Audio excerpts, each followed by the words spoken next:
Silakan di antara kalian ada yang mau bilang. Baik, sebelum memulai pelajaran kita pada pagi hari ini, untuk mengambil barokahnya, marilah kita sama-sama berdoa. Berdoa, mulai.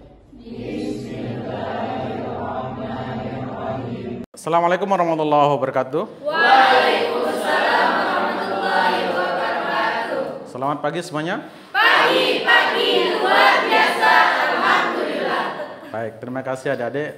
Hari ini kita kembali bertemu. Alhamdulillah pada dalam keadaan sehat. Gimana kabarnya hari ini?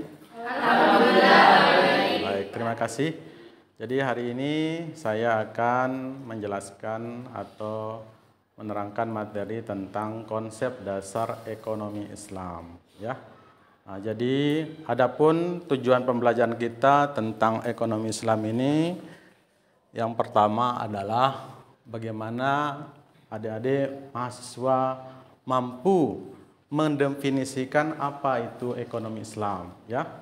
Jadi itu kita harapkan. Yang kedua, adik-adik mampu memahami dasar daripada ekonomi Islam.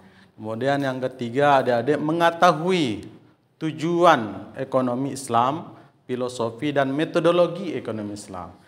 Dan yang keempat, mahasiswa nanti mengetahui dasar hukum ekonomi Islam dan mazhab ekonomi Islam. Ya, jadi itu tujuan pembelajaran kita hari ini, ya. Kita lanjut. Sebelumnya adik-adik sudah paham atau sudah pernah mendengar kata ekonomi? Pernah? Oke, di mana kira-kira? Kelas ini? Iya, di MK, mata kuliah Lain, ketik. Kemudian sepengetahuan adik-adik, apa itu ekonomi? Jual beli. Jual beli. Apa lagi? Uang. Kebutuhan. Keinginan. Ada lagi? Oke, tadi sudah menjawab, ada jual beli, uang, kebutuhan, keinginan. Untuk lebih jelasnya kita lihat gambar berikut ini. Oke, kira-kira apa yang adik-adik analisa dari gambar berikut ini? Yang pertama, gambar siapa itu? Artis siapa? Model. Model apa? Majalah. Oke, yang kedua ada di situ yang paling bawah, dua artis. Apa yang ada perhatikan dari gambar tersebut? Perempuan yang berhijab. Kemudian kita lanjut gambar kedua. Ada apa di situ? Mobil. Kemudian mobil apa kira-kira di situ? Lamborghini. Yang satu lagi ya, mobil apa? Avanza. Dari mobil ini apa yang adik-adik perhatikan? Kualitas bentuk, apa lagi? Harga. Terus apa lagi? Yang paling penting apa? Gayanya. Coba bayangkan kalau ada satu orang di sini pakai Lamborghini, apa yang kalian perhatikan di situ? Wow. Pasti dikerumuni seperti lalat, kan? Baik, dari gambar di depan ini apa yang kalian ketahui atau kalian analisa? Seperti apa yang kita sama-sama bahas tadi. Kesenjangan sosial, ekonomi, kelas ekonomi. Ternyata sudah pintar-pintar ya menganalisa ya. Ini tidak perlu kita belajar jadinya. Oke, betul apa yang kalian sampaikan. Jadi kita bicara ekonomi adalah kita berbicara tentang pola perilaku individu atau kelompok dalam memenuhi kebutuhannya. Ya. Jadi kita bicara tentang apa itu ekonomi. Ekonomi itu dua kata, oikos dan nomos. Oikos itu artinya rumah tangga, sedangkan nomos itu mengatur. Jadi kita bagaimana mengatur rumah tangga. Karena rumah tangga itu identik dengan aturan. Jadi kalau nanti Anda rumah tangga itu kadang dia di atas, kadang dia di bawah, kadang dia stabil. Tidak selamanya begitu indah seperti yang diharapkan, ya. Jadi rumah tangga itu rentan dengan ekonomi, gitu ya. Jadi itulah kenapa kita harus memahami apa konsep ekonomi, ya. Lalu apa perbedaannya ekonomi Islam dengan ekonomi konvensional? Nah, ini dia perbedaan yang mendasar dari ekonomi, ya. Kita lihat di sini kata kunci, ya. Kalau ekonomi itu adalah perilaku individu dalam memenuhi kebutuhannya. Nah, berbeda dengan ekonomi Islam. Ekonomi Islam itu bukan kebutuhan saja, tetapi dia berupa perintah. Perintah apa? Bagaimana pemimpin itu dalam memberikan sebuah keadilan di situ. Kemudian apa juga? Ada responsibility, ada tanggung jawab kita. Kepada siapa kira-kira? Kepada Allah Subhanahu wa taala. Nah, itu yang dikatakan sebagai ekonomi Islam. Tidak hanya dunia saja, tapi hablum minallah dan hablum minannasnya. Antara manusia dan Tuhan itu harus berimbang gitu. Berbeda dengan yang di sebelahnya. Ya, begitu dia apa itu definisi ekonomi Islam. Baik, selanjutnya, untuk apa kita belajar ekonomi Islam atau kita belajar ekonomi? Nah, di situ sudah ada yang pertama, kita bisa mengubah pola pikir kita. Jadi, untuk apa kita kuliah hari ini? Untuk masa depan. Apa lagi?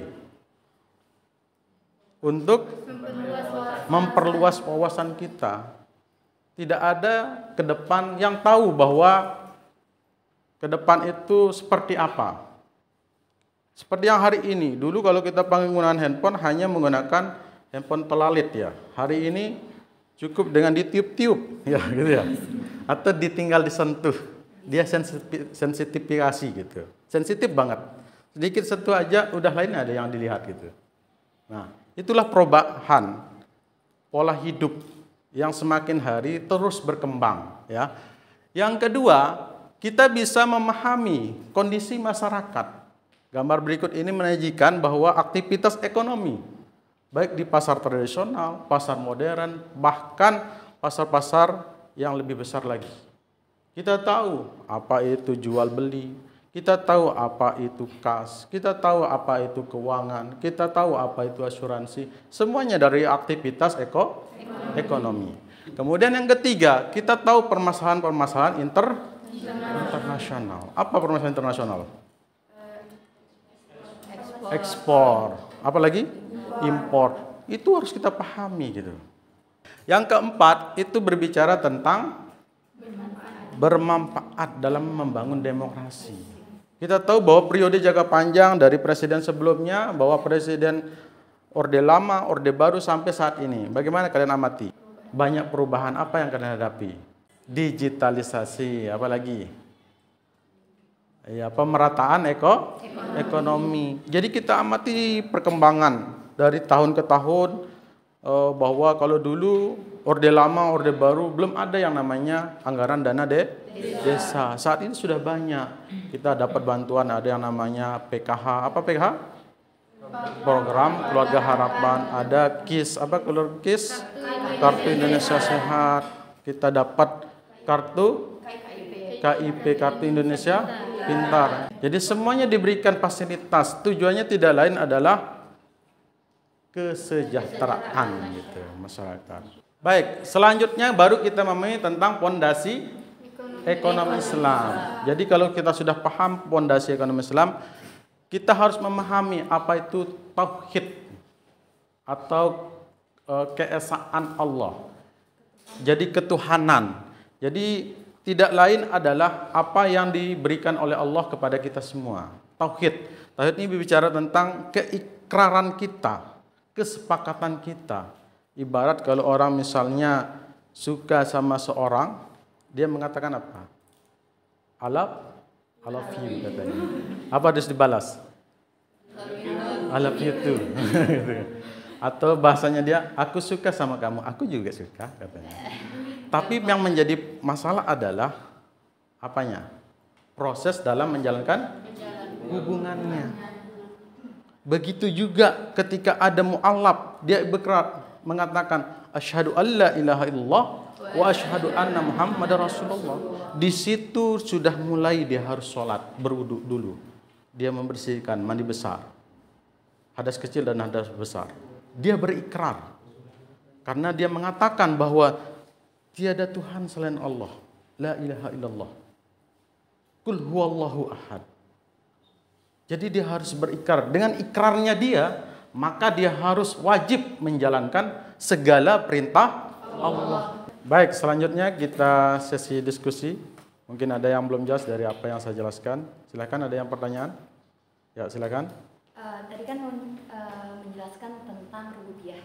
Nah, bagaimana penerapan konsep rububiyah dalam kehidupan sehari-hari dan apa contoh konkret dari pemahaman ini dalam konteks ibadah atau perilaku sehari-hari? Oke, baik. Bagus sekali pertanyaannya. Tadi bicara kita tentang rububiyah.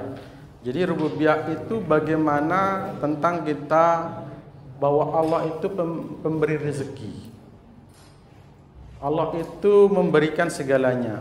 Bagaimana kita mensyukuri apa yang diberikan Allah kepada kita. Misalnya kita hari ini bisa makan hanya makan nasi satu piring saja, lauknya tempe saja misalnya. Tapi tanpa kita mengeluh, itulah bentuk bahwa rububiyah itu memberikan rezeki hari ini hanya makan nasi dan tempe saja. Karena kita yang penting adalah bagaimana memenuhi kebutuhan kita, bukan keinginan kita dalam ekonomi Islam. Kalau kita ikuti hawa nafsu kita, keinginan kita mungkin tidak tempe dan nasi. Kita pengen apa sebenarnya? Hamburger, ayam, apalagi pizza. Itu yang kita inginkan. Apa Bebe ya? Sablak. Pentol gitu ya. Oke, gitu ya jawabannya. Cukup ya? Makasih. Baik, selanjutnya mungkin pertanyaan berikutnya siapa? Ya, silakan. Assalamualaikum warahmatullahi wabarakatuh. Waalaikumsalam. Kan tadi kita sudah membahas dasar ekonomi Islam. Yang menanyakan itu apa sih tujuan dari kita belajar ekonomi Islam? Oke, bagus sekali pertanyaannya. Kita bicara tentang apa sih tujuan ekonomi Islam itu. Kita harus punya target kan gitu. Iya, betul. Jadi kita bicara tentang tujuan ekonomi Islam itu tidak lain adalah kemaslahatan. Kemaslahatan itu lebih daripada kesejahteraan. Bagaimana kemaslahatan itu adalah dunia dan akhirat kita pikirkan. Itu kalau kita bagi yang beragama Islam. Tapi yang kita di Indonesia itu mayoritas hampir 90% beragama Islam. Jadi yang kita harapkan adalah kemaslahatan. Bagaimana orang itu tidak menzolimi dan tidak dizolimi. Ini yang kita harapkan. Negara punya wewenang penuh bagaimana dia punya tanggung jawab kepada rakyatnya untuk memberikan kemaslahatan bagi umat atau rakyatnya.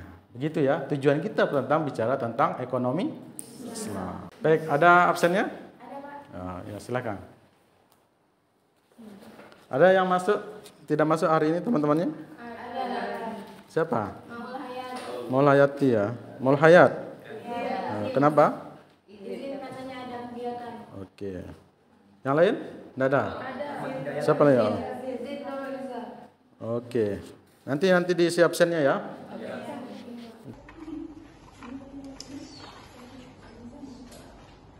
Baik, kita akhiri ya pertemuan kita hari ini. Minggu depan kita lanjutkan kembali lagi.